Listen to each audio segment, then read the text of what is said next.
Do you ever think about what you do differently if you had to start tattooing all over again with no reputation, no portfolio, just hunger and desire to be a tattooer? Well, I've been thinking about that as the year ends. And honestly, if I had to start all over, I'd probably do it completely differently. So we're going to sit down together and we're going to talk about it. Welcome to the Honest Tattooer Podcast. I've thought about this. If I had to start all over again from scratch, I'm talking about like without even drawing skills, nothing. I just saw tattooing and I think I want to do it. I'd start with getting some art education. And I think I start on YouTube. I don't think I would necessarily immediately go to a school off the rip. To a school, no. I wouldn't go to a school. I would start on YouTube there and start taking some courses. Is this knowing what you know now as far as what tattoo schools kind of like, what that reputation is?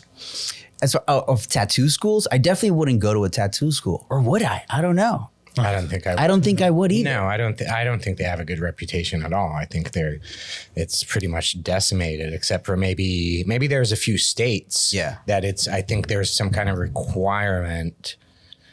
But I don't know, man. Tattoo school is definitely not, like, for me, it would be a no-no. I don't know if I'd go to school for art education, but looking back, maybe I just do a different apprenticeship. But this is me looking back at me then. Yeah. Now you're talking about if I was here now. Yeah, let's say 2026, you hate your job, you want to start tattooing. So 2026, we're still 40 years old, right? It's not like 2026, we're 18. No, we're younger. You're young. You're the same stage of when you started tattooing. So you're not at your age 20s. Now. Let's say you're back to the beginning of your tattoo, and then the moment in your life where you're like, I think I want to be a tattoo artist. I want to do this. Think about how old you were and think if that was 2026, how would you do it? Again, knowing what I know now. I mean, I wouldn't. You wouldn't know anything about tattooing. No, really. You would just know about it. Maybe you have a tattoo already. Maybe you're like, oh, I could do that.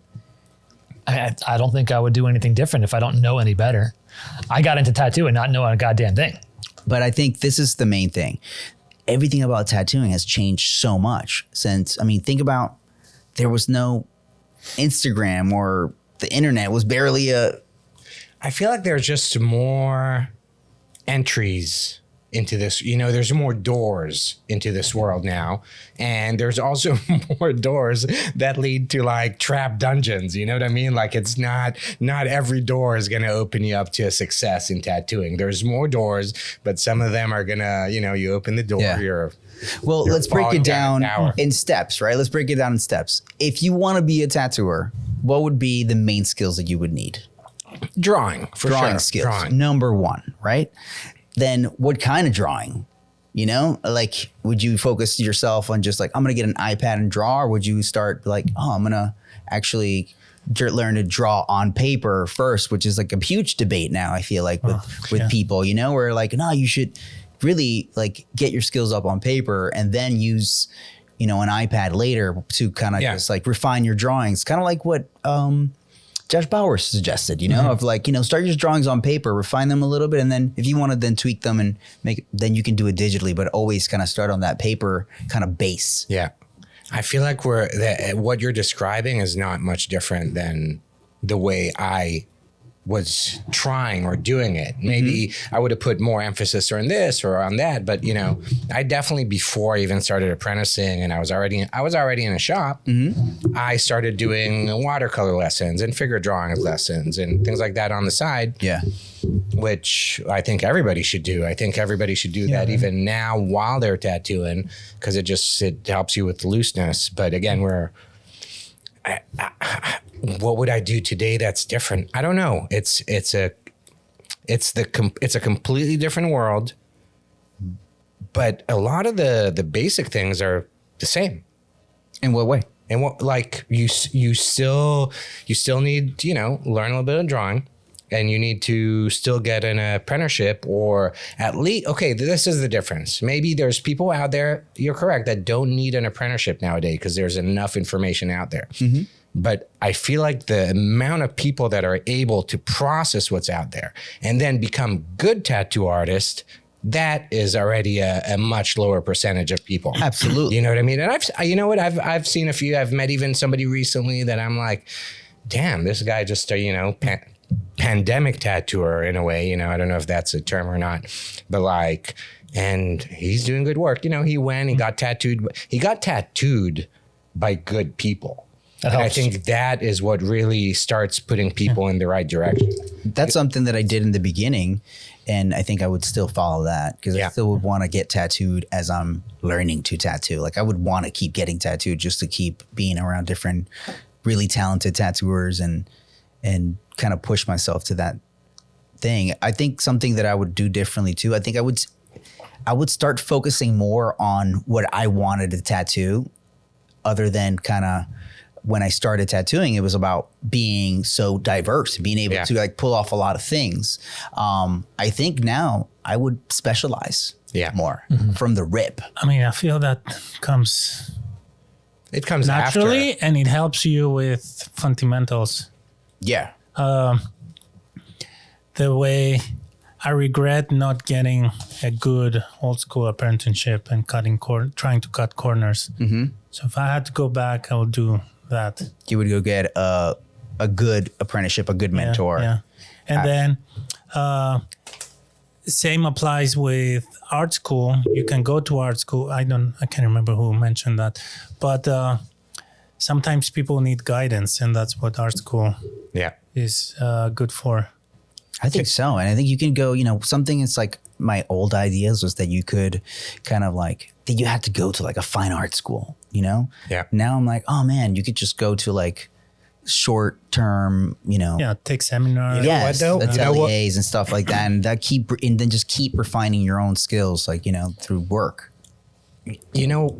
I agree, but you know what I want to say about the specializing? I feel like people try and specialize too fast now. Yes. They start with the specialization, and I'm like, specialize. The current traditional known method is specialize in traditional.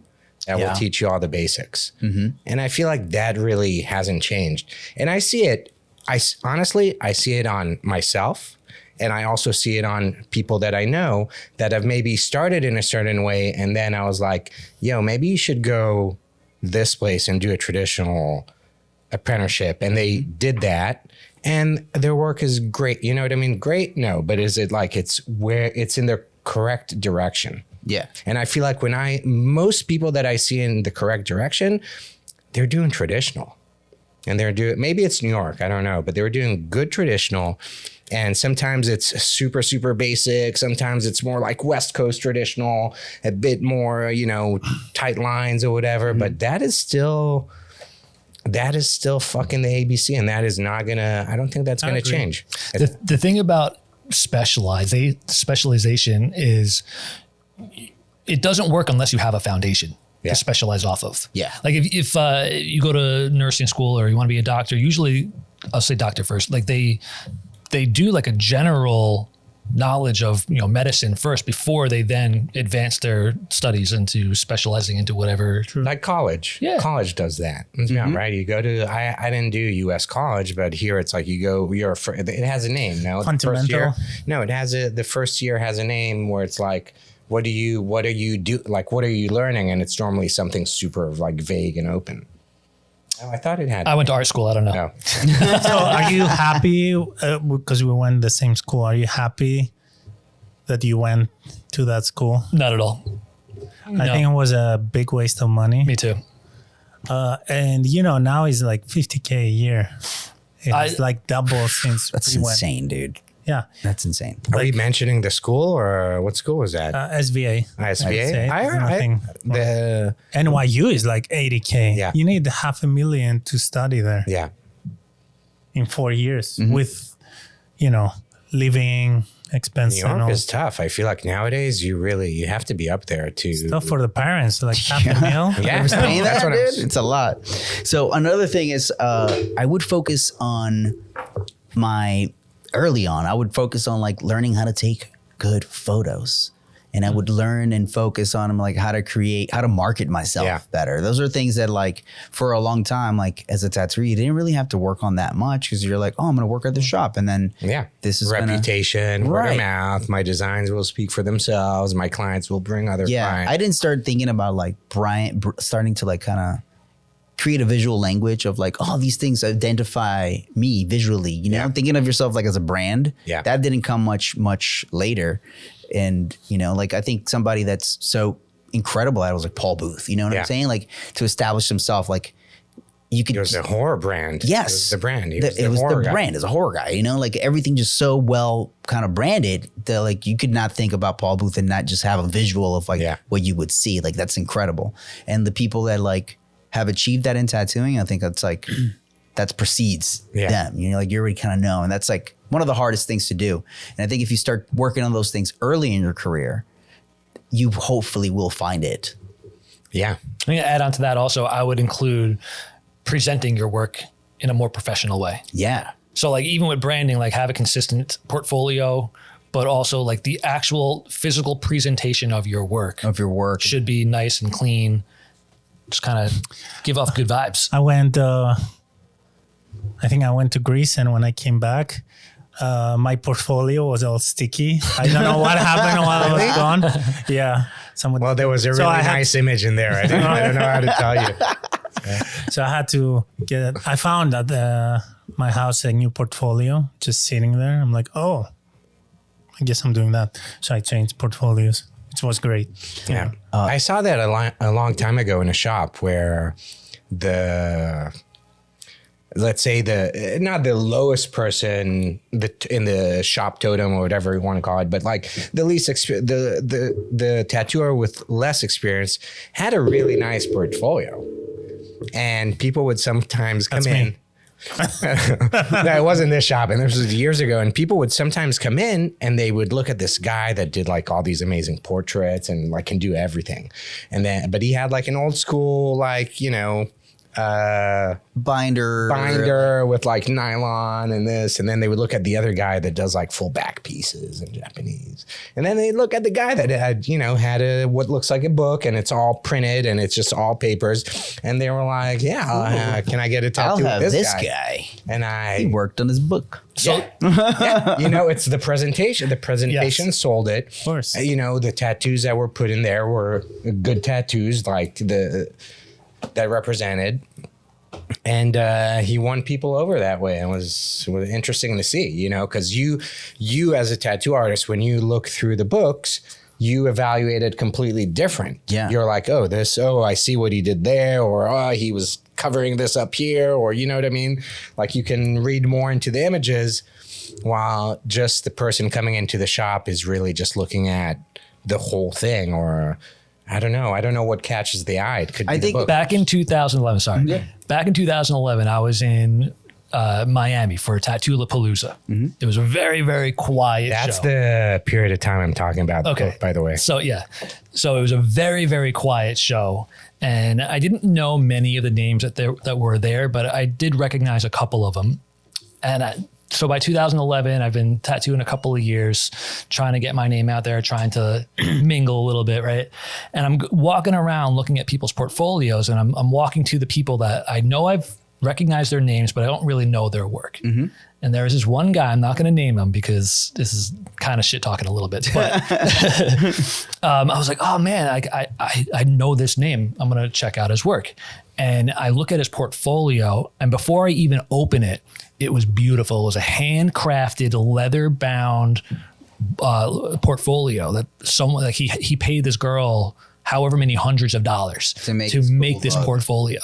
And I was actually looking at the book itself rather than the pictures inside the book because it was that good. Also, hundreds of dollars in 2011 is like thousands. Yeah, right. So, and then after flipping through a couple of pages and like really digesting the book itself, the way it's laid out, all like there was like hand tooling with the leather and all that. It was really, really, really nice. Then I started to like, let me actually look at this guy's work. And the work did not meet. The book was nicer. The book was so much nicer than the work inside it. The craftsman. But I'll tell you what, But was it the photos themselves or was it the actual tattoos? Everything. The photos. Interesting. You The know tattoo about the work guy, itself. so I'm assuming his like work is good. It wasn't my cup of tea. Okay.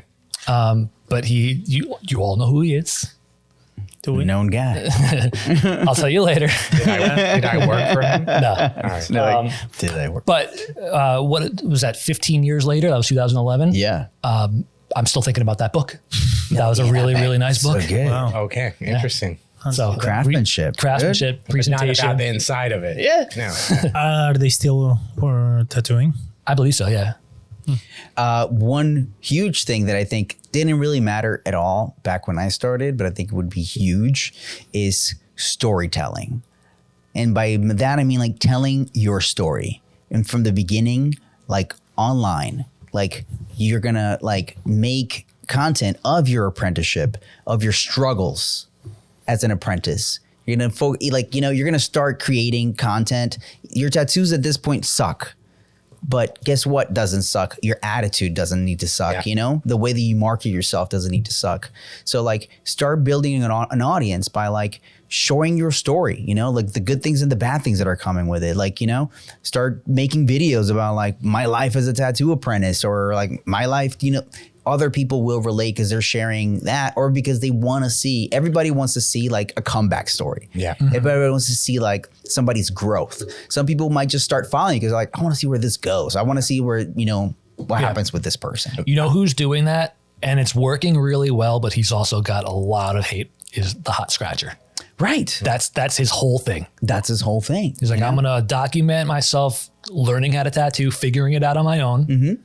But because he's figuring it out on his own, people are not too happy with it. You know what's funny? I can't And say, and because he's giving the advice as if he knows what he's As if talking. he knows That's what it is. That's usually the I don't know. Okay, sorry. No, it's okay. So I can't say that I did that because I definitely didn't, but my idea was to do that. But I didn't think about, oh, you know, nowadays people get in front of the camera, they're fucking talking, they're this, there's like voice. I would just like through pictures and when I started, I had, this is me personally, I had the extra pressure of knowing a lot of people in the industry who are very good. Yeah. You know what I mean? Like whatever. I don't need to name names, but people who have been tattooing 20, 30 years and I'm here, you know, tattooing 3 months or 6 months into my apprenticeship. And I would have people who would be like, hey, Dean, you know, you need to be a bit more careful with what you post. And I was like, fuck, well, you know, what do you want me to do? I need to post what I need to post in order to get those people who are just want to follow my growth and maybe want to get tattooed. And they don't care if I'm a shitty tattooer at the time or they don't care.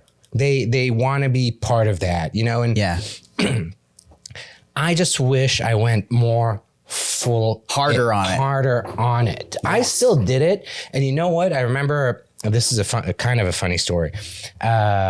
I posted this, I don't know if I talked about it when I posted this pinup that I did. And then I got comments from like, from Oliver. I got comments from Oliver and then from Chris Garver. And they were both talking on my page. This guy's going to work at your shop soon. I'm like, motherfuckers, you're both like, I know you guys are kind of friends and okay, you're ripping me off on my own page. To Oliver's, like credit, I will say that he did text me afterwards. Just so you know, I'm going to rip you up. He reviewed it. He took screenshots and he was like, listen, maybe this happened here and that happened here and you need to look out for more. So fuck. That was amazing. Some constructive advice on top of me constructive advice. Yeah. But then I had another friend. I don't know, remember if it was the same post. It was probably a different one. I think it was different. I think I drew a rose or something. And he literally took a screenshot and texted me. I was like, yo, you need to be more careful with what you post if you want to be part of this industry. And you know what? I was like, fuck, I was already, when I looked at the image, I was like, should I post it? Should I not? Obviously, you're not happy with a lot of things you're drawing in the beginning, but I was like, you know what? Fuck it. I don't care. This is where This is where I'm at. I'm going to post it. And then boom, you get a screenshot from, you know, a big name tattoo artist that you know since kindergarten. Oh, dude, I feel like we all every tattooer has the voice of the persons that they look up to as tattooers. You're like, oh man, I hope this person never comments on my shit and be like, this fucking sucks. Yeah, what are so you doing? My You know? life, Like, my life that was sucks, where they dude. did it. Yeah. My life is the one where they all knew me, and they would either text me or comment or just talk, just talk shit. Yeah. It's funny though, because I took that off, and then do you remember I'm going to do a self plug here. Do you remember the Vice tattoo series? Yeah. And that when they go to 5 Points, I have like 3 seconds of camera. Oh, yeah. And that's what I posted. What's up, dude? That day. I was like, you know what? I'll take this fucking rose. But you know what I will post? Me on TV on the fucking Vice TV show with so funny, Chris dude. Garvin. That's great, You know? dude. And it was a kind of a fuck you. I didn't intend it as that, but I was like, I'm here. I saw I'm it last here. week, by the way. Did you? Yeah. It's so Just funny. popped. Do you see my? Yeah. I'm like, oh What's my up, God. Dean? Yeah, exactly. Yeah, it's good. But like overall, I think it's like that advice of like, don't kind of. no, like, you should. Like Yeah. this is not great, so don't post it. Like what does that serve you? You know, like that the people that you care about their opinion don't know that you exist, or because you're not putting tattoos. Like fine, you can maybe see that my tattoo sucks, and even if you tell me that tattoo sucks, I hope that one day I keep improving, and you're gonna like, hey, you're getting much better. Or they were like, that's pretty good, because that's just gonna feel so fucking good the day that like somebody that you looked up to as a tattooer points out one of your tattoos and says, that's badass, dude. Yeah. I really like that. Or man, it's an incredible feeling. Even the constructive criticism, please bring that on. You know what I mean? I enjoy that. I'm like, I enjoy. I mean, I might first be like, what did he say? I'll to wait me? after Christmas. What? but then when you process it, you're like, oh yeah, he was right. You know what I mean? Sometimes you need to process it, but it's always like welcome, I think. And I've even given advice, and I'm like, maybe it's not the best advice, but it's like, this is what I think. Right. I put out a couple of videos recently of just like drawing tutorials. they were so good. I told you. I had good. this one guy recently on the video that I did about the leaves curling, right? His response, now all I did was show a video of like, if it's going to curl, like do this, make it straight, blah, blah, blah, blah. And this one guy, his response was, he was hating. He was like, yo, if you just want to do neo-trad or traditional, there are no rules. Like you shouldn't have to do this. Stop giving this type of anatomy lessons for traditional tattoos. And I'm like, I didn't say anything about traditional tattoos. Yeah. Like, Yeah, you do what you I didn't do. even mention. You didn't even mention really style. It's just No, like, I didn't. This is how to draw this. yeah. And it made me think that like, if you're going to hate on people giving advice, maybe like those are your own insecurities about moving forward with your own Like progress. projecting. Yeah. Yeah. And I told him, I was like, being stagnant is a choice, man. And it seems like you're choosing not to progress in your artwork. So I forgot where I was going with that, but No, I agree. I'll be honest. I criticize. There's people I criticize, and I'll be the first one to tell you, yo, I'm partially projecting. I see the errors that they are doing that I wish I didn't do. You know what I mean? And I'm like, hey, maybe you should do this. And the rejection is even worse, because it's like, yo, we're trying to push you in the right direction. You know what I mean? So I don't know. It's like me when I ask for advice at the shop and I hear 3 different opinions. Oh, I should do this. Oh, no, do this, do that. And I'm like, fuck, I'll take one person's advice. It's hard. Most of the time, most of the time when I'm No, they're asking good that, points, I but already have like an inner thought, right? I already know what I want to do, and then I want to see like if there's going to be anything that's either going to trump that or confirm that. Right. It's either going to be like, I'm way off where this should be, or somebody's going to be like, yeah, you're absolutely on the right track, Yeah. or somewhere's in the middle, but at least like you get to have that, like those opinions can sometimes completely change the way you see a design or the way a tattoo's going to go. Oh, yeah. Like, oh shit, this is great. Which like brings me to one thing that I would absolutely change again would be, dude, if I started tattooing next year, I would put my phone number on my profile. I would get my phone number. Everybody, it make so easy to reach, dude. Yeah. Like like in the past, like that was like unheard of to like kind of put all your stuff. And then I know some tattooers, they're like, oh yeah, dude, I've had my number. Like I've been giving my number out for like 20 years, bro. Everybody calls me here. I'm like, that's crazy. But eventually they ended up leaving that phone as like, that's my work phone. And they got a second phone. I have a Google number. That's great that I put on my business cards. Mm-hmm. And that's how people reach me through that. I kind of don't want. Well, the cool thing about I have customers that have you my can phone set number. time, right? Where like you can't get calls within like if you Correct. select, which I think is awesome. Like where you do can a have bunch of business shit. hours, really. Business hours, and nobody can. It's text. It's text based. They call you, and then it's almost like they're calling you from prison, where it's like you have a call from Nathan. It's really, Nathan. I don't know. It just like that. That's pretty good. But it's good because it's like, they have a number that they feel is personal, but at the same time, it's just an app. It's just another app on your phone. I had my number on the cards, and I stopped making those cards once people start Calling you at 2 in the morning. Yeah.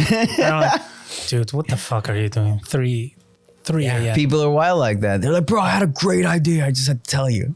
But you know what? I just realized as you said that, I have a few customers that have been with me for years now, or I've been tattooing them here and there. It's not with me. They get tattooed with other people as well, but they've followed me around shops. And I can tell you right now, at least 2 or 3 that I've tattooed or talked to in the recent couple of months have my personal number. Yeah. I didn't even really think about it, but they're texting me. Yeah, but good. For years, I've been tattooing them.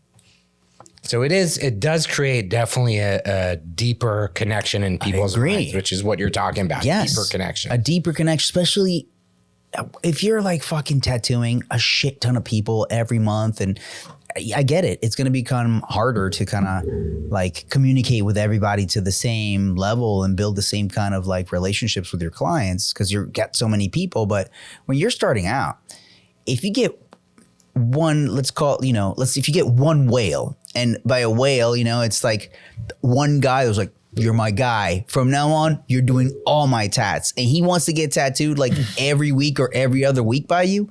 Bro, we're like buddies, bro. I'm going to be calling you because now you're giving me like opportunity to tattoo, which other people probably aren't giving you that same level of like commitment.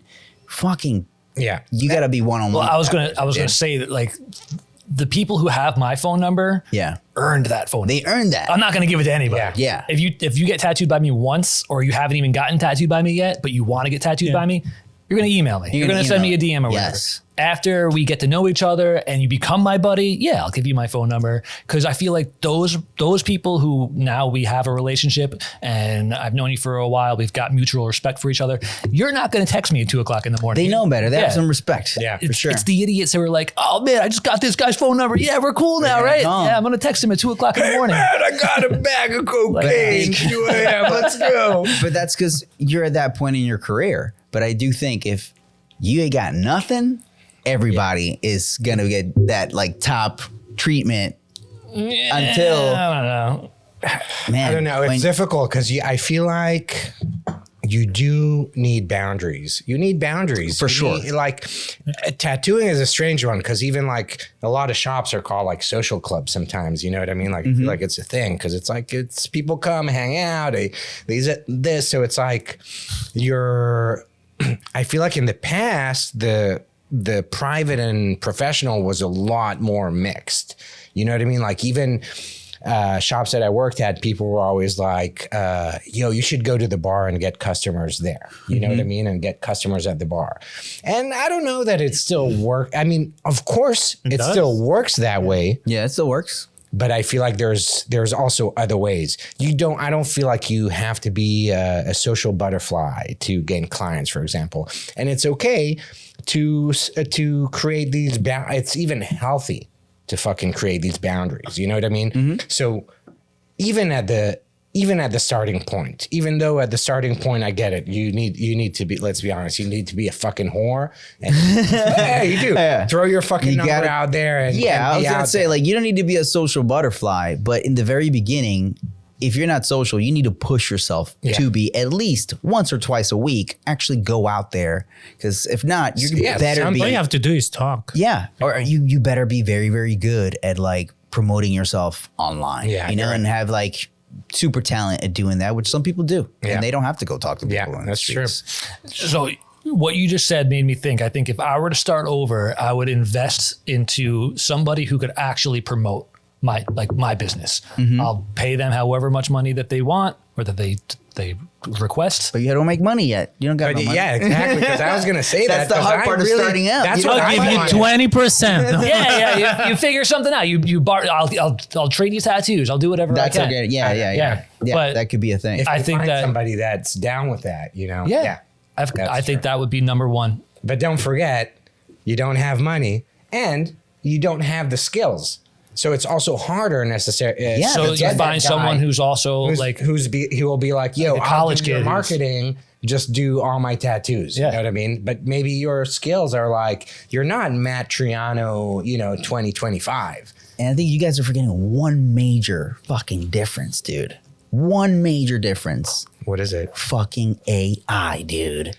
AI 2026. Back when we started, none of that shit, dude. Now you can have AI generate like 4 different versions of what your business card is going to look like in a couple of minutes, enough that you can then, even if you're not a graphic designer, you can be like, that's kind of like what I want. I'll give this to a graphic designer and they're not going to charge me like for 3 or 4 redraws of this thing. Now they have one thing to make it for me, or you can now have a closer path to make it yourself and in so many ways. And I feel like even like if you don't know how to market yourself, you can ask AI to like develop a marketing plan for you. This is what I do. This is what I have. Like I have $100 budget. How can I use it? And it'll give you some ideas and whatnot. I think the visual aspect of AI is not where people should be looking at that stage. It's what you just said. It's the marketing aspect. Yeah. It's the strategy, because that's what really AI is good at, is figuring that shit. The visual is whatever. It's just I know doing it's pretty cool good at visual shit too. I know, but it's doing cool shit. I'm But losing it's trust in AI, to be honest with you. I don't know. It's doing It's cool up and shit, down. but- It's up and down Well, on like its thing. I feel like you need to be very specific with AI. It's like a child that's very intelligent. So you have to really program your prompts or explain to him what sort of strategy you're going for, what your aim is. You have to be really get to the fine detail and then be like, these are the parameters. Help me figure out how do I, if I was doing it now, I'd go to AI and be like, help me figure out a 3 to 6 month plan of like drawing, marketing, social. You know what I mean? Draw a plan for me. And he'll be like, you start drawing 2 to 4 p.m. You go out to the bar 6 to 7 p.m. You know, things like that. That's what I would use AI for, because that's where it excels at. Sure, it excels at, At everything else, yeah. Visual shit, but it doesn't. It's like it's a language thinking tool, and it's going to take whatever it can find to, the examples. It uses real life examples. So I don't know. I would use it to plan that. Well, plan that's what my I mean. schedule. I would use it not. I meant in the visual sense of like if you need to like generate quick mocks of things. Yes. But not any more than that. I just mean that you can use the AI tools to be able to literally build a team of things. Yeah. You know, somebody that's going to help you with your emails, somebody that's going to help you with like your planning, and even just how to market yourself properly and things like that. Even to generate a website now, you can have like AI help you generate a website from scratch, which is insane. Yeah. You're talking like AI agents now. Yes. Where, is that Yes. a thing already? Is that Yes. it? I know they're talking. Yes, and it's about- really, really good. You know where AI failed me the other day? I was at the barber and my barber shop's got a long table where if you're waiting, you could read the paper. There's chess. There's that ring toss game where you got to get the ring on the hook. And then he's got this game. I don't know what it's called, but you've got this triangle with these pegs that they go in the hole. Okay. And you have to, you skip one? You skip one. You jump over, you skip it, and the one that you skip, you pull out. And the object of the game is you have one peg remaining. So you have to like really figure out your move so that you don't have like 3 or 4 pieces scattered to a spot where you can't jump over another one, right? Okay. So I asked ChatGPT, I took a picture of the game piece. I was like, one by one, tell me my What are the move. moves? And then after I make the move you recommend, I'm going to take a new photo of the board so you can reevaluate and give me the next move. And then we'll just keep the cycle going. It was telling me moves that did not even exist on the board. And it did not even, like, if I had a available spot on the left and that was the only thing available, it would say, okay, take the piece on the right and jump to the right. That's I was so like, bro. funny. And this was through ChatGPT, I'm guessing. Yeah. So like, You need to pay for the subscription. no, I do. I was gonna say Google. try Grok or try Gemini. Yeah. You know, like each model is very good at different things, and that's the trippiest thing now, that everyone is kind of a little bit different. You can just be like, oh, this is not working for this. Let me try see what this guy says. I mean, I didn't really care. I was just doing more for shits and fucking giggles. around. Yeah. I did something similar with you, but it was a scratch card. And for whatever, I don't know what's wrong with me, but I was like, I couldn't figure the rules out of the scratch card. I was looking at it, was so. It was, How high were you? I was pretty high, but it was. I swear to God, it was the most complicated fucking scratch card I've seen in my life. Like it wasn't straightforward. It was like, I think it was like a bingo or what, I don't know. It wasn't straightforward. So I was like, I took a photo and I asked ChatGPT. I was like, yo, did I win anything here? And the first answer was like, yeah. Congratulations. Yeah, congratulations. You totally won. hilarious. I feel like because that's what it does. It starts with a yeah. You're totally right. It wants to make you feel good. That's it. So I don't know. Oh, Yeah, fuck. anyways, I had to do it a bunch of times until it was like, oh no, I was like, no, you got it wrong. You know, you start correcting it. But I don't know. That's why I feel like the ChatGPT part, it's that the planning. That's where it's going to be excelling. It's going to excelling at plan. Help me plan this, because that's kind of like basic shit. You know what I mean? Like, and it will create a PDF with a schedule for you. You know what I mean? For That's sure. Then the hardest part is to adhere to it. That's correct. Yeah. That's you know, that's like ChatGPT will tell you how to work out. You just got to do it, and that's the hard part. What would be some things that you would completely avoid? starting out. Yeah, Private studios. that's a good one. That would be something that I would avoid in the beginning. Absolutely, sure. I'll top that. Yeah. You know what I wouldn't avoid? Shitty shops. I would not avoid them. Go there, get your time with the machine, but know where you're at. Mm-hmm. Don't fucking fuck people over, both, you know, with shitty work and Well, you terrible shouldn't. pricing. But that's the right place to fuck people. No, but in the listen, I'm sorry, who needs to hear this? But if you're going to a shop that has tattoos for $44 fucking dollars, what do you expect you're going to get?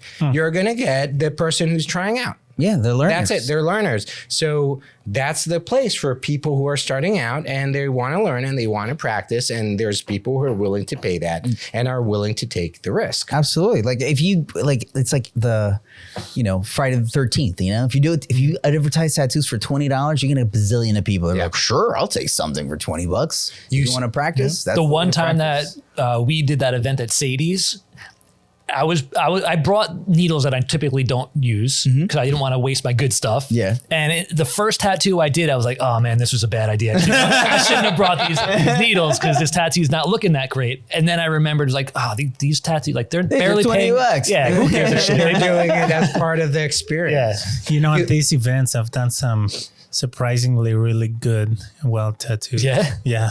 Like Yeah. fingers. Something that you're like, man, I did that half drunk and it came out banging, dude. Yeah. I want to do a disclaimer though. If you're working on one of those shops, you need the person, the mentor, the other shop, the whatever that explains to you what is good. And What to really do. That's What just is where you're great. Yeah. there to That like is just- work. Let's call it time on the machine. Time with the needle, call it whatever you want, but that's what it is. It's like a simulator, but there's no simulator in tattoos. You gotta fucking You do got to it. do it. So I mean, you could use fake skin, or you could. Not the same. Fake It's skin, not the same. Not the same. I see so many people that post videos of them like doing Super techniques on real, fake yeah. skin and stuff like that. And Yeah, you're they're like, like, la, la, la, la, la. yeah, you're like, you could never shade like that for that long. I'm sorry, you're not gonna build that tone. Yeah. We're like 300 passes right there just to get it so buttery soft and like a real person. Like that person's gonna be like, what the fuck are you doing, dude? It's driving me nuts. It's not gonna happen, dude. Yep. Something I would definitely do, man, I would avoid buying cheap equipment. Like, you know, like I would spend the money from the rip to get something good. Because Really? I Even don't now, know. with I the don't know. disposable machines that you've been using every day? yeah, but now I can use those because Yeah, I'm you have the good. skills. Yeah, I Doesn't have ma- the it skills. doesn't It matter. doesn't matter so much. But in the very beginning, like I wrestled so much, especially like buying that was something that was kind of like told to me like when I was an apprentice. Like, oh no, you need to learn with the shitty machines first, like you know, and because you need to learn how to tinker with them and get them to work and all that shit. And I'm like, you know how much time I wasted just tinkering with a fucking machine, dude? Like, and that's fine if you want to be a machine tinkerer, you know, but if you just really want to learn how to tattoo, get something that works. Yeah. All right, but I'm going to call you out now because a couple of minutes ago you said you don't have money to pay for a marketing team and all that. How are you going to have money to pay for quality equipment? You got to save up. You got to get a damn job. You call your fucking mom. Yeah, you sell some shit you got, you know? Yeah. I bought some of my first tattoo machines. So I was a big sneakerhead and I had like a collection of like awesome sneakers. I sold like 10 sneakers so I could buy my first like machines, power supply and all that shit. Yeah. I don't know. I think a decent machine. It doesn't have to be the best and not the worst. Not the worst. Because what is that going to teach you? Just like it's going to be a nightmare. You know what I mean?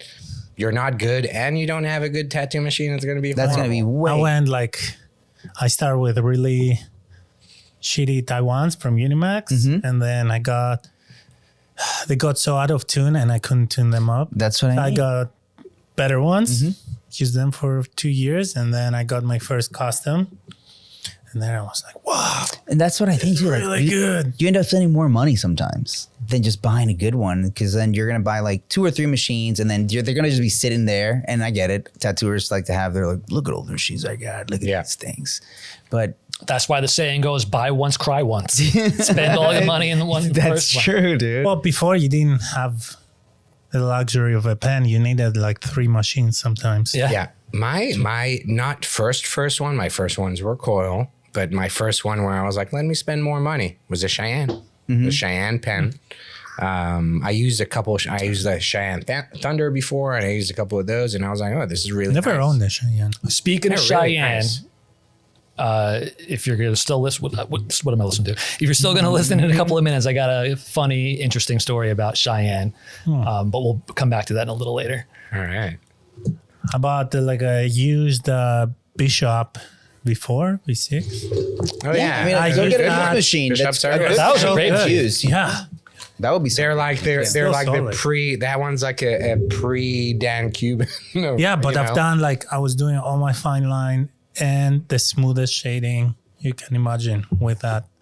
And Yeah, I know well, people will use it for like thicker lines. And Man, I still look back at some of those Cheyenne linings that I did, and no, they actually, some of them look really good, but they're not 100% in there. You know what I mean? And that was the skill that I didn't understand yet. no punchiness. Yeah, no punchiness, but the it was smooth. You know what I mean? The turns, curves. I don't know how to explain it. Like if it was a car, it has a really nice like turn. You know what I mean? That's it. It's like driving a Cadillac. Yeah, it's like driving something that's really nice and smooth. I think also starting out, something that people should do is start pricing low. Like price according to your experience and your skills. Just because like, you know, some guy over there is charging a ton of money for tats, don't be like, ooh, I could be making a bunch of money. Yeah. You know what I'm saying? Because that's not really what When I was at the whatever tattoo shop, it wasn't called whatever because I think there was a whatever. Yeah. I would see that. I would lose my shit because I was like, I had the experience from the tattoo world and pricing and what like top tier tattoo artists were pricing. And I was seeing these guys who, you know, now they're probably tattooing better, but back then was fucking horrible. And they were putting these prices out and I was like, that is insane. Like I would have never done that at that shop. Yeah. I knew where I was and how much things should cost. And I was like, I can't go and, you know what? At that shop, I couldn't be in like, you know what? I'm going to charge what John Messett charges. And there were people there doing that. And then the result was like, Not John Mesa results. it was, what is it? Backfire. Who said today that Chris, what's it? Chris, there was a tattoo artist, Chris Crinkle. Chris Crinkle? Yeah, there was like a tattoo artist, Chris Crinkle. Do you guys remember that? No. Yeah, it was like just like really horrible. It was like, but it wasn't, I can't explain it. I think that was the name. And I think it was actually, the guy was in Brooklyn in one of the good shops. You know what I mean? Like a traditional shop. But it was just like super simple and wonky, but not like in a traditional nice way. And I'm sorry if you're listening and I'm talking shit. But I just remember it was like a thing. So anyways, they got a Chris Crinkle and not a John Mesa. Well, shit, dude. I think like that's, fuck. I feel like if you're starting out, price low and just build along as you build your clientele and you build your skills. And Like if early on you're charging a lot and you gave a shitty tattoo, when that person goes to their circle of people and they say, I paid this much, anybody that hopefully is a good friend of that person is gonna be like, damn, dude, that's You got ripped. you got ripped off, Yeah. bro. Like, you know? And it's crazy because I've tattooed people that tell me that they have friends with shitty tattoos and they're like, oh my God, I hope so bad that my friend stops getting tattooed by this shitty artist. And I'm like, why didn't you just tell him? And I'm like, I just can't. It's so bad. I don't have the heart to like, bring it. I'm like, be that good friend and just save them. I was told when I was really young, because I'm like, I don't know if you notice, I'm not saying I have Tourette's, but I like things just come out sometimes. I'll just say it. I think it, I say it. And I remember there was this like pretty girl and she showed me, it was like a Ren and Stimpy tattoo. And man, it was like, and by the way, this is in high school. The girl, she was like 16. I don't know what she was doing with a Ren and Stimpy tattoo. And I just remember, and I was already hanging out at tattoo shops. And I just remember looking at it and being like, yo, that's horrible. And, you know, she lost it. And then I was talking to my tattoo friends and they were like, yo, you never say anything like that to anybody. Not about their tattoo. Just like be a little nicer. Just Just you don't have to say anything. I know, but it's easier said than done, buddy. One of the things I would avoid after having this conversation, I'm thinking about it, I would avoid pricing by the hour. Yeah. Just early on. Early on. Honestly, Yeah. I think even now. Even now? Yeah. Yeah. First of all, you're slower. You're so slow. You don't know how long things are going to take. And I think it's just, it's better for everyone, you as the artist and the person getting tattooed, just to know right off the bat, this is how This much is I'm going to going be to make. this much. This is how much you're going to pay. I'm not that great, so I'm going to give you a decent price on it. We're all going to be happy. Take I my time. agree. Yeah. I still do that. I don't think I'm like this super fast tattoo artist. And then I look at a design and I'm like, okay, this design should cost this much, but it's going to take me this much. And I think about other people and how much they would charge and the fact that they would do it faster. And I'm like, I need to charge whatever they were charging. That's the right price of the tattoo. It's not my tempo. It's the tempo of the average traditional tattoo artist. You know what I mean? Like, Yeah. that's the price, not the time that it takes me. Just because it takes me 4 hours, it doesn't mean I charge 4 hours if it's really could take A 2 hour tattoo for somebody that's I mean, I'm exaggerating. Yeah, you know yeah, what I mean, yeah. I don't think I'm that slow, but like I'm definitely, I definitely take my time and I'm a little slower. And my machine, you know, I use rotaries, so sometimes they in themselves are slower than a coil, you know, Especially to line with, for sure. to line with. I think even for color, but that could be a different story. I think if you already know that you're really, really slow, just switch to flat rate. Yeah. Yeah. For either. I've always done flat rate. I do it sometimes. I do it also if it's somebody that's like, to a certain extent, book me for the day or booked me for multiple hours to just like, let's figure it out. You know what I mean? And then I can't just charge for the, you know, maybe the tattoo is going to be like 45 minutes, but in reality, we've been sitting here for like 4 hours, Yeah. 3 hours, Yeah. you know? I don't necessarily charge for the 4 hours, but it's not going to be for the 45 minutes either. It's going to be for the time that I worked with you as well. Man, I got a confession for today. The guy I was tattooing, when we initially had our email consultation, I told him what my day rate was. And for every session on your sleeve, this is what it's going to be. And he's like, cool, no problem. And that's what he's been paying me. And we've been doing like 5-6 hour sessions each time. Today, I didn't even know, but he paid me while I'm tattooing him. Oh, shit. And I did not know this. You know, I got the notification on my "Here you go." phone. Yeah. But he didn't tell me until after our session was done. We only did like a 3-hour session today, but he paid me for the full rate, for the full day. Nice. And as I'm tattooing him, I'm thinking to myself, cool, this is a quicker day. I'm going to give gonna you. cut him a little bit. But before I even put my machines down, he's like, cool, dude, you're paid. I was like, oh. And I just kept my mouth shut. I was like, thanks, Well, man. honestly, happy holidays, man. Merry Christmas to you, bud. You know, he's freaking just wanted to give you a good. He's like, I like this guy. I like the way my sleeves coming. You can always offer a credit on the next set. Yeah. Yeah. Sometimes I forget. I take a deposit, and I'm like, they leave, and I'm like, oh fuck. Yeah. So I have to Chase text them them. down. Yeah, text them. I'm like, hey, I'm so sorry. This happened. I think the best thing you can do is to squirrel that off. Is like have that all in your. When you like intake Memory? them as a client, like let them know like from the rib, like this is what it's gonna be. That way it's out of your shoulder and you no longer have like that guilt and have the awkward of like I'm reaching out to you to remind you. It's like, no, I told you from the beginning, this is the deal. You know? I do that, but I often feel like I shoot myself in the foot if it's something that ends up being taking me longer. It's too small. It's too, you know what I mean? Sometimes smaller can be like, oh fuck, now it's actually taking longer 'cause it's smaller, everything yeah. is going to start slowing down, or it's way bigger, or it's just in general taking way longer than I thought because of the skin. I don't know. There's so many things that can differ. So I feel like I do that.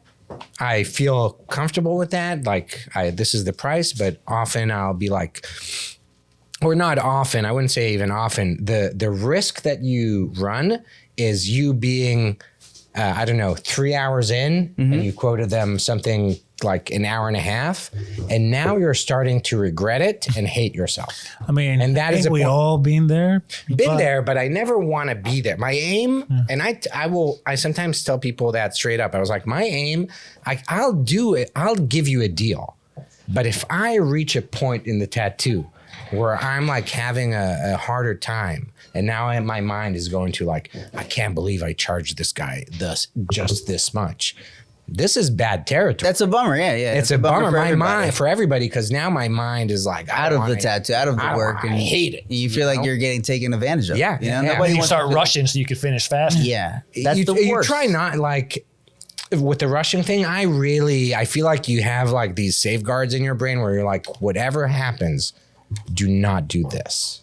Do not rush. Do not. You know what I mean? Like there's safeguards, but Man, in the very beginning, time is just made up, as a tattooer, you know, because at the end of the day, that end product is all that fucking matters. Yeah. Every tattoo you do needs to be as best as you could possibly do it. Don't rush it, because everyone is supposedly, hopefully, a little step further to your dream of being the tattooer that you want to be, and that you're doing the tattoos that you want to do. So like, take more time. take your Take time. more time. Yeah. Put extra. Use another needle. Use more shade. That's what I used to do. Take by the your way. time and work. They would want line hard. work. I was like, why don't you let me do some dot shading? Let me do some color. Like whatever, just to get that extra. And I was like, I'll charge you the same Yeah. just to get the time with the machine. One thing I would absolutely do differently is trying to be original too early into my skills as a tattooer. You know, would try, or you would avoid it. I would avoid it. Yeah. I would stick a little bit longer and doing really nice flash. It's just such a detour. You know? It's such a detour Yes. to do your own shit. in You're- the beginning. it's- Nobody wants your shit. I'm sorry. Nobody wants it. wants your shit.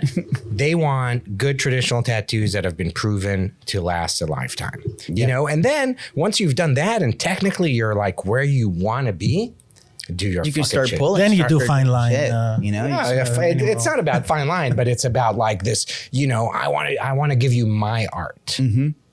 I was never. I think about that's that was the thing That's with the like goal. the majority of people that kind of entered tattooing in the 2020s, you know, Yeah. like I don't know, it's like pandemic. Everybody Pandemic just time, yeah. the pandemic tattooer, like is I just want to be people my sat art. at I home. want to be an artist and all that shit, you know, and I think those are the ones that are like, oh shit, being an artist is not paying the bills. Yeah. Yeah, it is, especially when your art sucks. You know, like it's hard to sell art even when you're good. Yeah. Yeah. It's hard to sell art when you're an amazing artist. Imagine if you suck, like, you know, and you're just starting out. You've got like 3 years of doing this. You know what? As a kid, I always wanted to be an artist. That was my thing. I wanted to be an artist. I always knew that's what I wanted to do. Hopefully I'm grown up and I'm somewhat there, but you know, there's always more chapters.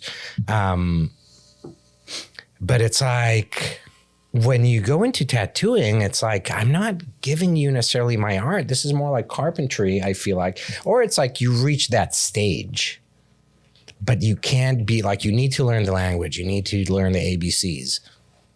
I don't know. You need to learn what brushes do what mags, what needles, what machines, why they like that. You have to learn all that. And when you're just giving your own custom stuff, it's like, you know what? That's still developing. It's like not even there yet, especially early on. It still doesn't developing. age well. That's the truth. If you look at a tattoo that you were like, this is a sick drawing back in like 2016, dude. And you look at it as a tattoo and you're like, man, that didn't work at all. You know? Yeah. Or learn your machines. I feel. Yeah. I feel I'm like always on a search of the perfect machine. I feel like that used to be me up until I got my first like tat wand in my hand, and I was like, this is the perfect machine. And then I realized that you just needed like minor things. Like it just needed to be a little heavier, needed to be a little bit punchier. And I would say that it's like as good as I can get a machine to be. It's like one of the more modern like pen style tattoo machines. I feel like they're like the perfect thing for somebody that's gonna start learning. I feel like the best machines though, like a Dan Kubin style machine, is probably like the best thing, but that's like giving a race car to somebody that just learned how to drive. You know, like just too much. By the way, I did that at the beginning. You used it after how long? Your Dan Kubin? So many years, dude, and it's so good. Yeah, it's just I sold it. I regretted it. But I also did exactly what you just described. And basically, when I was starting out, I was fucking driving a Ferrari. Yeah, and I didn't even learning how to drive. I didn't even have a license. I didn't even have a license. So I had somebody sitting next to me. You know what I mean? Like I had a mentor, and he was sitting next to me while I was doing it. But you're still taking that, dude. If that was a car, I'd be dead. I'd be dead. And for people that say that like, oh, you can't line with like, you know, those kind of machines. You can't line with those machines. You can't do it. You can't do it because I've seen people do fucking some of the squeaky cleanest fucking tattoos ever with those machines. Yeah. And it's impressive as hell, dude. Like freaking like Hazel does these super clean like traditional tattoos. And you're talking about with like a pen. Yeah, and she does them with like not even like a shitty pen. Yeah, with like an older pen. You know, it's like she's like, oh yeah, I've been using this thing since I started. Yeah. That's just it. She learned on it. Exactly. Yeah. She just knows how to drive it really well. Yes. And those things are so consistent. They're not going to give you the hiccups and like the $200 pen. Yeah. I kind of want to, saying that though, I do feel this urge where I kind of want to go back to some kind of coil or something. I've been thinking this also. The truth is I don't know that I have the willpower. You know what I mean? Like I'm not in my fucking 30s. I'm older, and it's like relearning and redoing. Dan Kubin. That's the safe I know. in That's between. That's the safe in between. But it's a lot of work, and it's also like, okay, remember now you got tubes and you got so much more things that you need to get a hold of. Yeah. Needles, tubes, or a fucking clip cords, foot switch, power supply. We all have. I have them all in a drawer. I assume they all work, but I have them all in a drawer. Sure they work, and they're fun. Yeah. I gave my buck 2 of my coils to try them out. It's been half a year now. He's been using it every week. Yeah, there you go. And I'm like, they will be collecting dust. Otherwise, it's fine. Yeah, of course. It's so do it. Come on. I'll give you a needle. He'll give you a tube. It's all. It's so many things. I think it's money, and it's all. Can I just say? Yeah. It's also, and this for me, this is the big stopper. It's potentially giving people tattoos that I won't be happy with, which is something when you have the change of when you have to change. There's going to be a period Like, yeah, we'd all like to think like, yeah, this is like riding a bicycle. Woo! But the reality sometimes is different. And I know it because I'll be honest, I've been there. It could be the exact opposite though. It could also be the exact opposite. It won't. Oh no, it will. I'm going to tell you why. Okay. Because the first time that I ever used a Cuban, I was using like really good coil machines beforehand. I had a bunch of Tommy Haley like liners that I really, really enjoyed. But there's one tattoo I had to do on a girl's stomach, and I didn't have the confidence with those machines to be able to give a thick outline on this girl's stomach. She Like wasn't a rotary? big. You weren't, or which one you weren't? No, it was a coil. Okay. It was a coil, and she's not a big girl. Like she doesn't have a belly or anything. Just I felt like the stomach is softer. It's bouncy. Yeah, I just did one. It's hard. So John let me borrow a Sidewinder. I started lining, and my initial thought was, this is like cheating. You're like, this is Okay. too easy. This is too easy. Like, what have I been doing this whole time? I just want to say this. So it's interesting you say that because I just had this image of me and the Dan Cuban in that first year of tattooing, tattooing a person's stomach. And that machine, I'm sorry, dude, it's made for the stomach. It's like it really, even then I remember doing this tattoo and I was like, oh my, and I was using like a Black Claw Hollow 8 or something like that. And I was like, oh my God, this is like a Sharpie. This Exactly. is amazing. And I don't know, it's that machine. It's that machine. Does It's it. like It just really, does that. it plows through everything. So talking about the whole Dan Cuban kind of world, right? Like I'm probably gonna try to order 2 of those grips, The Swift tips. the Swift tip system. Is that like a click system? Is that what? No. It's simpler. I think it takes cartridges and you put plastic so it doesn't contaminate it, right? Yeah, you can you have like a metal tube, and then you put that tube, you bag it, and then it has like a kind of like a slit cut into that tube where you put these plastic kind of disposable tips, so you can use them for different needle groupings, pretty much. I want to get 2 because I think I want to set up like maybe 2 liners or a liner and a shader, and I like the weight idea. I do every machine, and like I've been using the Cuban with just regular disposable tube, and it's been good, but I know how much better it would feel if it just had that forward weight, and that's why he made that, for that purpose. So like I wanna do that, and I think like even some of the rotaries that I have that are not like pen style rotaries, they're just regular rotaries that are really, really good. They just work better with needle on bar than with a cartridge, because they're just not made for that extra resistance of the cartridges. It just works so much nicer, so much better. And I think like those things, once you learn as in your tattooing, the things that make you more efficient, like there's things that like a pen, like you're gonna sacrifice convenience for efficiency. It's just the way it's going to be, it is more convenient, but it's not as efficient. So as you tattoo, and I think like if you're starting to do tattoos on people that are larger and in places where it's more painful, fucking learn to be faster for those people, like learn to be faster. Like don't be an asshole. Yeah. People don't get that. It's like also your skin, after a while, and doesn't matter in what area you're working at. Yeah. Skin gets tired. Yeah. Body gets tired. Mind gets tired. Skin gets tired.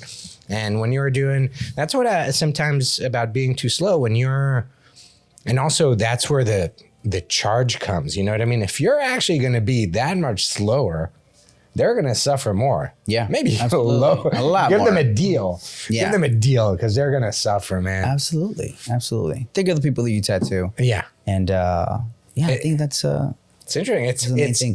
It's easy not to think about them. You know what I mean? Like I'm not saying that, the shows, they use the term canvas. They do that on purpose. By the way, when I was working there, I was like, can I not use the word canvas? I don't like, it bothers me. You're like human. And they were like, No. Nope. No. Yeah, this is the word you're going to use, and this is what you're going to use in front of them, and this is what they are. That's how you. And they need those people need to understand that they need to do what they're being told. You know. Yeah, because they're not clients. They ain't paying for that shit. Yeah, no, but They're clients, not clients, so they ain't paying for that shit. That is And true. they're not there to be nice. They're like, this is what I want, and I don't want to change my spot. yeah, It'd be that's true. difficult. So I feel like client though. Yeah, you need to be. Or think about them, you know For what sure. I mean? And if they're suffering. And I have people that they're worried about, what if I need breaks? I'm like, so what? you can take a break. It's We fine. take breaks. We take 10 breaks. We take a million breaks. All good. By the way, talking about being comfortable, are we using those chairs to have the client sit for 3 hours? These metal ones that we're on right now? Sometimes. I can't believe you can't sit in this comfort. I'm like chilling. No, Okay. I'm not happy right now. Oh, crap. you guys got to work out. My finest touche can. I went to the gym twice this week. I feel pretty good about it. You guys got to work out. I Count those worked out funds. today. You worked out today? Yeah. Swimming don't count.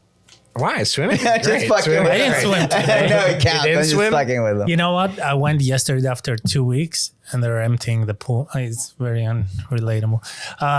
So I'm like, fuck.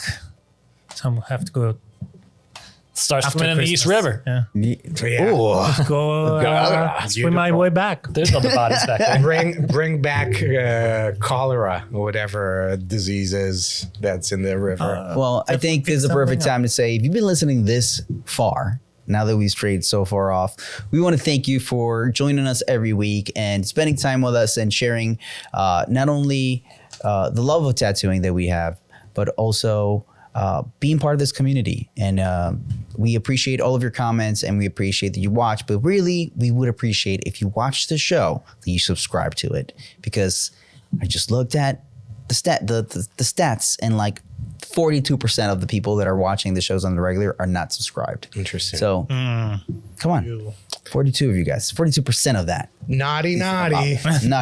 Subscribe.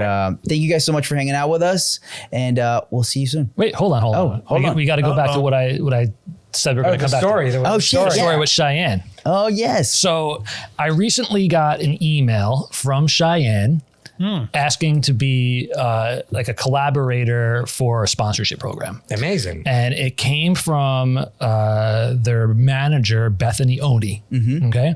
And she gave me this whole thing about like what the sponsorship program is, what I should expect, what they'll give me, yada, yada, yada.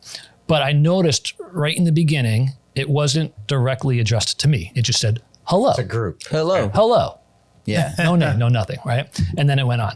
And I ignored it. Once I saw that it doesn't even have my name on it, or sometimes I have like my Instagram handle as my, I know, So not it's even like, bother. Where did it You're like, come this from? is spam. Right. Form, yeah. So I ignored it. And then a couple of days later, I got the exact same email, word for word, from the same person from Quadrant.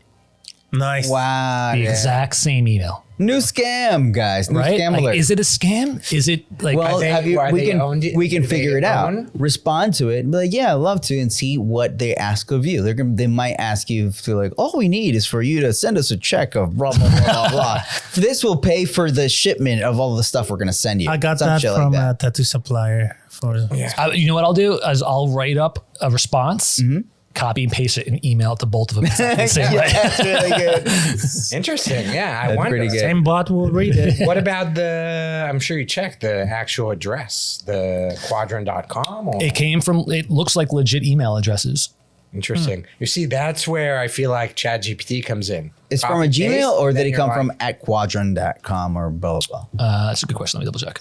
I've had a few of those where I was like, is it? And I threw it onto the ChatGPT. I was like, yo, is this authentic or not? They're like, No, they Sometimes they'll were. look at it, And they explained to me why. You know what I mean? Oh, good call. So Cheyenne Tattoo Equipment at gmail.com. yep. I'll do it. Let's see where Quadrant came from. I'm less excited. for The you same, now. probably. Yeah. Info.quadrant at gmail.com. Info.quadrant. Yeah, that's those. Yeah. So is that legit or No, that's it's- BS. Yeah. Yeah. They would have the name of the company at their at. You think Cheyenne? They wouldn't have a Gmail account. I'm not sure. Cheyenne, I'm just kidding. Of course, dude. They're like a huge company. They're German. Fuck's sake. They're German. They know every machine that's out there. They're all numbered. All right. There is another topic that I wanted to talk about last week that we didn't get to, but we're running a little bit late now also. So let's talk about it in the after show. Yeah. So it's something that happened to me recently, and it happened many times in a row a couple of years ago that I want to just discuss and get you guys' thoughts about. Interesting. The Altiz the plagiarism idea. Oh, yeah. All right. Well, guys, thanks for hanging out with us again, and we'll see you next time. Bye. See you guys. Laters. Bye.